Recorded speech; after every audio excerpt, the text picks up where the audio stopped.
What's good, everybody out there on YouTube? This is your man Shadicstick dropping some hot fraga on this mic, and I've been going through a weird phase with the Sonic the Hedgehog franchise. On top of being a content creator for it and dealing with the fan base, it just always is the same cycle of discussion of what games are good, which ones are bad, what the games need to be good, and then overall this realization that most of the 3D games post-Adventure 2 are not really that great. We have Generations and Colors, but for the most part, if it wasn't like a spin-off, I don't think it's worth most people's time. And that's a sad thing to say about my favorite franchise on the planet. But the news cycle leading up to Frontiers was all doom and gloom for the community, really right until before launch. Now, I'm speaking about the community. I, on the other hand, was extremely hyped for the game for a while. But did the game live up to my expectations, my hype? And is it good? Yes and no. At least not in the way you would think. I'll be discussing three major sections in this video when it comes to Sonic Frontiers: the story, the gameplay, and the presentation. And then I'll have an ultimate conclusion at the end of the video that discusses the game as an entire package and the prospects for the future of the franchise. With that out of the way, let's begin.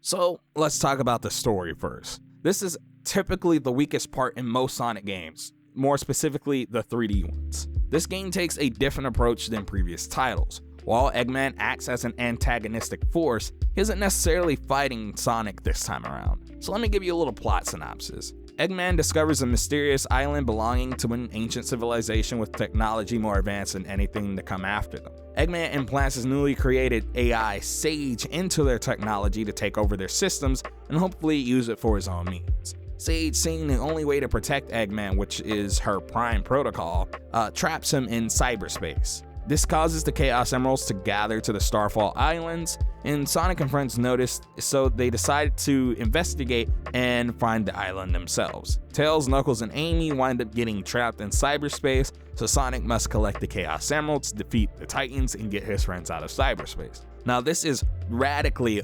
oversimplified, but that's a basic synopsis of the game without really spoiling anything. One of my favorite parts about this game is that there's a lot more character-driven interactions than previous titles, and on top of that, the story is just way more character-driven. It focuses on character growth and experience in contrast to previous entries, which were focused on really the individual plots of each game. I think the greatest example of this is actually Tails' arc in the story. His entire character arc within the context of the game is that there's been ups and downs in his experiences with Sonic where he's been super weak, but he doesn't realize his strengths at all. And it takes Sonic actually showing him how he's helped out the team in so many ways and helped him out, and how Tails has essentially been the lifeline in many situations where no one else could do what Tails could do. And that's what I really like. It's a breath of fresh air and has a tone actually reminiscent of an anime.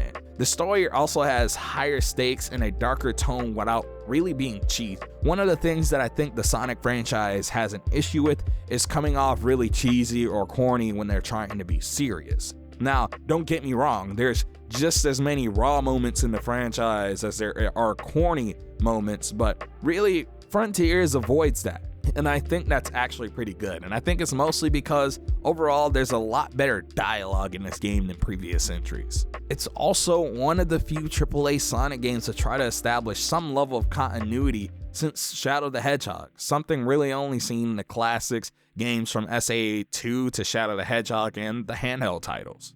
I know many people on Twitter got mad that they would reference something that happened in the past, but you guys complain about continuity. They try to have some level of continuity without basically beating you over the head with nostalgia by simply mentioning things, and you guys don't like it. I just don't get it. I like the little nods back to, Station Square or the Ark. I don't need them to go into this whole flashback talking about it when it's just passing in conversation. I think a great example of this is how they actually talk about the Titans in the game. It's brought up that they haven't fought something this powerful since, Dark Gaia or Perfect Chaos. It's not something they dwell on too long, but it does show that they actually remember the events of previous games. I don't know, I feel like that's genuinely a good thing, at least going forward. In all honesty, it's probably the best story in a modern Sonic game, period. Its only downfall is less so the story itself, but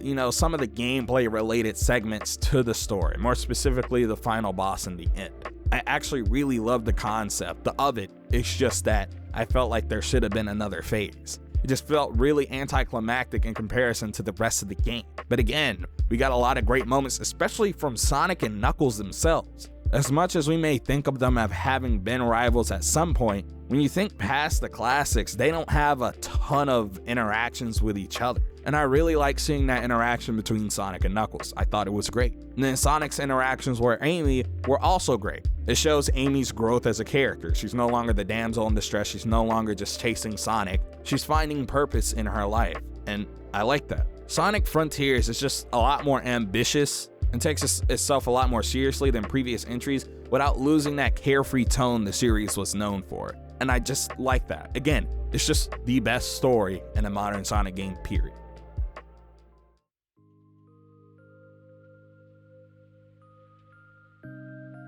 So next, let's talk about gameplay. Sonic Frontiers probably has the best gameplay loop of any core 3D Sonic title. Open Zone is the future of the series, and there's no going back from here. So let me explain Open Zone. Open Zone is essentially just the open world components of Sonic Frontiers, and it's easily the best thing about the game. Actually, think of Super Mario Odyssey when you think about the open zones. They're a lot bigger than, the levels and the worlds in Super Mario Odyssey, but still, I think that's the best comparison I can draw to. You don't have to necessarily do things in the world in order, but there is a rhyme and rhythm to the things you do in the platforming sections in those individual islands or open zones. Because instead of having strict levels or using large hub level, it's just really an open world strewn with platforming challenges and combat challenges. The feeling of Sonic in the open world is actually also pretty good. He gets fast and he's relatively smooth to control. There's definitely a learning curve, and you can actually tweak Sonic's controls in the options as you see fit, down to his ability to turn and accelerate. But once you get used to the controls, everything just makes sense. They've even changed the control scheme this time around to better reflect that. The car-style controls of the Boost games combined with the open-ended nature of the adventure style of gameplay to make what I think is the best play style in the series history. The only real downfall of the open zone is the leveling system, so more of the RPG aspects of the game rather than, the platform or even direct combat segments of the game. And it's that every individual stat that you have, whether it be rings, attack, defense, or speed, all go to level 99, and it kind of makes no sense. Especially since once you get to about level 10, you're, blitzing through everything. It just makes no sense. I feel like it should have been capped at level 10, or the 99 levels should have been a lot more incremental from like levels 1 through 20 or 1 through 15 of each stat. Because I honestly feel like at that point, you're really fast and really powerful. Sonic's almost too fast once you get to levels after level 10 of speed. On top of this, the skill tree just doesn't have enough moves, and the order that the moves are placed just kind of make no sense. Arguably, some of the best moves in the game are the first ones you get. Why? That just makes no sense. It doesn't destroy the experience in any way, shape, or form, but it just kind of makes no sense because I feel like I don't need to use the other moves. Doesn't really hold back the experience, but it's just nonsensical, especially since, again, the very high speeds just become too hard to control at time, and you can eat away many early enemies' health without consequence, more specifically the smaller enemies, not necessarily the bosses. But another blessing here is in the form of the character action game style combat. It isn't the most innovative implementation of it, but it is simple, fun, and keeps you on your toes. The best part is that the combat isn't nearly as mashy as it has been in previous titles within the franchise. While it's not super complex, you'll have to parry, dodge, and time attacks to defeat a multitude of enemies. It's kind of somewhere between a Platinum game and a Kingdom Hearts game in terms of its execution, and I think that's actually pretty good for Sonic. Once you get done defeating an enemy, you can get back to running just as fast as you were beforehand. And the best part of this combat is when you fight bosses, both major and minor. They implement both combat and platforming challenges, so this makes fighting them even more fun. This is especially true of fighting the Titans as Super Sonic. Those Dragon Ball roots are returning to the franchise, and I love it. Massive attacks, massive damage, and overall just spectacles of fights to see through and through. When you combine the combat and platforming with the tons of collectibles and side story bits strewn throughout the open world, it's overall just pure fun, and it's easily the best thing the series has done in decades. But now that we're done talking about the open zone, we'll have to talk about cyberspace. Now, don't get me wrong, I love the cyberspace levels, but while I don't believe this is the best part of the game, I still think it's good. These stages essentially act as traditional Sonic levels. Let's start with why these stages aren't as good as the open zone. They just vary wildly in quality. Sonic controls a lot worse in these stages in comparison to the open zone, and it's just an overall lack of visual variety. Some stages are simply older stages that see a return, some act as mini challenges, and some are full-blown completely new stages. None of these are really issues, it's just that the many challenges detract from this part of the game, I feel. Sometimes you grind out portal rings, which are necessary to access these stages just for a bit to be basically collecting rings in a straight line. It's just, sometimes it's not rewarding to play a few of these stages. But with that being said, the overwhelming majority of these stages are good. The returning stages are some of the best from the series, while the actual new stages are an absolute blast, especially the ones they place towards the end of the game. The only thing really holding them back is that there's basically only 4 level themes visually, and that Sonic is stiffer and harder to control for some reason. There isn't much to say outside of this other than the stages are a nice break of pace from the open zone, especially Big's fishing spots. I mean, I never thought I would want Big fishing back in the game, but they fixed it, and it's actually pretty chill to do, especially when they have those little lo-fi beats playing over it.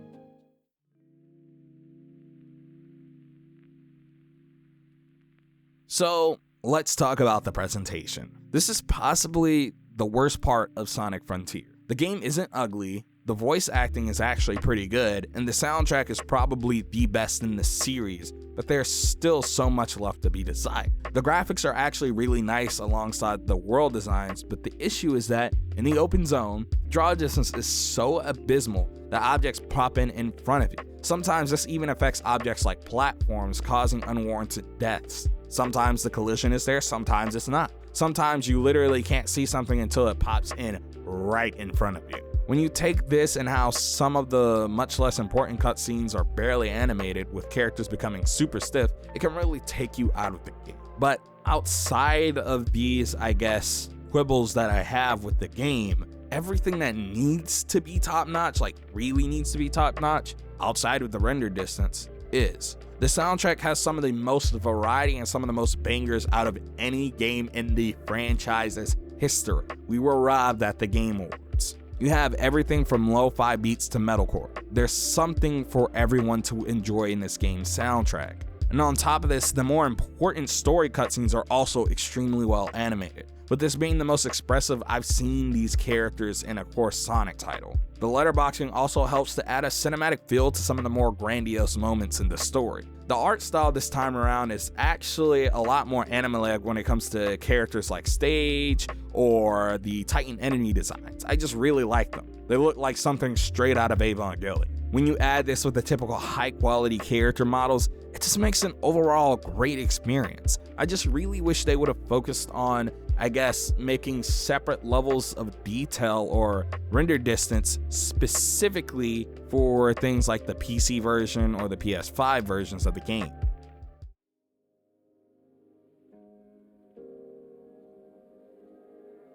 So, is Sonic Frontiers good? I believe so. It hits all the check boxes for what I believe makes a good Sonic game. As, great fast-paced gameplay, good graphics despite the pop-in, and a great story to boot. Frontiers has done what no other 3D game in the franchise has done, and has essentially modernized the series at just about every level. There are some nitpicks I have, like there needing to be more fast travel points, and there needing to be a menu to also tweak cyberspace controls, because why just add it for open zone? I think that's kind of stupid, let's be real. But overall, I still really liked the experience. The story is also just over the top as all other entries, but it's never super corny or, has me wincing at dialogue like previous entries. Character interactions also feel a lot more natural now, and we have a setup for the next saga in the Sonic universe. Like, don't get me wrong, the game was very obviously on a lower budget than most other games in the series or even other AAA games, and you could tell that they were very time constrained. There's just a lack of polish that this game has that other AAA games don't. And this is especially obvious in the last two islands being the same style as the first, the final boss lacking a third, boss phase, and overall just some of the blemishes I pointed out earlier in the video, like the lack of cyberspace visual themes and variety. But it was a blast to play and experience, especially on my own time. This is why it's taken so long for me to make this video, because I didn't want to feel rushed to make a video about Frontiers as soon as it came out. I just wanted to enjoy and play the game at my own pace. I think Sonic Frontiers is far better than good and far better than what people are giving it credit for. I don't think it's for everyone, but it's easily one of the best 3D platformers I've played since A Hat in Time or Super Mario Odyssey, and that's saying something. So let's talk about the future, because the future of the franchise looks bright. We're likely going to get more story-driven entries in the future based off of the precedent that Frontiers is setting.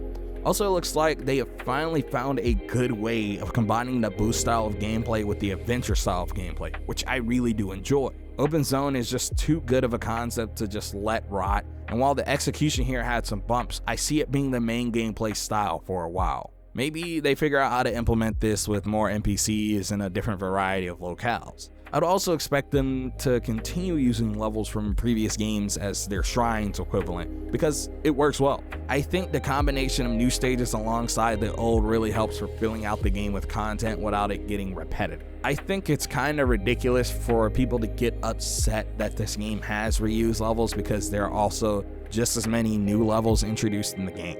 I don't know. It's not something that I'm personally against if it winds up becoming a better game because of it. And on top of that, considering we're getting free playable character DLC, I also expect many new stages and new formats of stages to arise from this. Overall, the future is bright, and this is the most fun I've had with a Sonic game in years. So if it isn't obvious by now, it's not that I don't think the game is good. I think it's better than that. I believe it to be great, and will be what ultimately carries the franchise forward. Sonic Frontiers is not good. It's great, and I think you should play it yourself. But in the end, with all that being said, remember to like, comment, and subscribe. Remember Hot Faraga turns to Cold Blizzaga, chill out some of my other videos. And check out your boy on Twitter, @MobShadic100. This has been your man Shadicstick, and I'm out. Peace, and have a good one.